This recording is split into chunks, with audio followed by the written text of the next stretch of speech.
আসসালামু আলাইকুম দর্শক।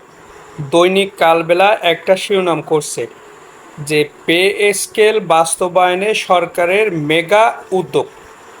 সেই উদ্যোগটা কি এটা আমরা জানব। আপনারা ইতিমধ্যে জেনেছেন যে জুডিশিয়াল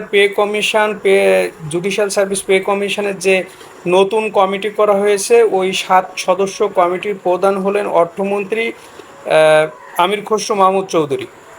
এইখানে ওনারা এই আগামী সপ্তাহে অথবা শেষ সপ্তাহে যে pay commission, judicial pay commission যে তাদের যে সুপারিশগুলো দিয়েছেন, এইগুলো পর্যালোচনা করে আগামী সপ্তাহে অথবা আগস্টের শেষ সপ্তাহে এই চূড়ান্ত সুপারিশ মন্ত্রিসভায় উপস্থাপন করবেন। এইখানে অনুমোদনের পরে আপনার নবম পে স্কেলের গেজেট প্রকাশের দিনক্ষণ বা পরবর্তী ধাপ বাস্তবায়ন হবে। পরবর্তী ধাপ বলতে গেজেট প্রকাশের ধাপ। এখন বিষয় হলো এখানে মেগা উদ্যোগ, আমি সাইটে স্ক্রিনশট দিয়ে দিচ্ছি, আপনারা দেখে নেবেন। এবং সর্বনিম্ন বেতন এবং সর্বোচ্চ বেতন সেটাও কিন্তু এখানে নির্ধারণ করা হয়েছে। 2025 সালে পে কমিশন যেটা করছিল, সর্বনিম্ন বেতন 8,250 টাকা থেকে বেরিয়ে করা হয়েছে 20,000 টাকা, এবং সর্বোচ্চ বেতন 78,000 টাকা থেকে বেরিয়ে 1,60,000 টাকা করা হয়েছে। এটা কিন্তু এই সুপারিশগুলো আছে। আরও কিছু কিছু বিষয় আছে যেগুলো উপস্থাপন করা হয়েছে। এখন 7 সদস্যর ওই কমিটি আপনার সিদ্ধান্ত নেবে যে কিভাবে এই সুপারিশগুলো বাস্তবায়ন করা হবে, নাকি এর সাথে আরও কিছু যোগ বিয়োগ করা হবে।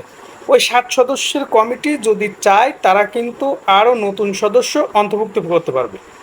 এখানে বিষয় হলো এক পে স্কেল বাস্তবায়ন করার জন্য যে সরকারের এই যে বিভিন্ন কমিটি বা বিভিন্ন রকমের খরচপাতি হচ্ছে, যে খরচটা হচ্ছে, এই খরচটা প্রয়োজনের তুলনায় আমার মনে হচ্ছে যে বেশি হয়ে যাচ্ছে, বা সাধারণ জনগণ বা সরকারি কর্মকর্তা কর্মচারীরা মনে করেন যে খরচটা হওয়ার দরকার তার থেকে বেশি হয়ে যাচ্ছে।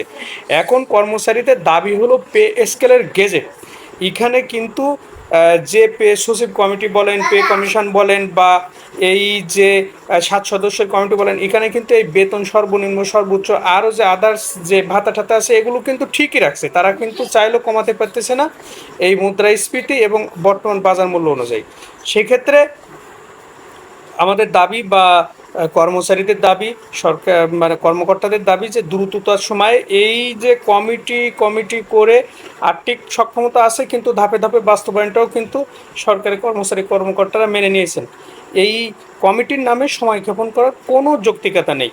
বাস্তবায়ন করতে চাইলে অবশ্যই আগস্টে পে স্কেলের গেজেট চাই। প্রিয় দর্শক, ভালো থাকবেন। এই ছিল এখনকার মতো।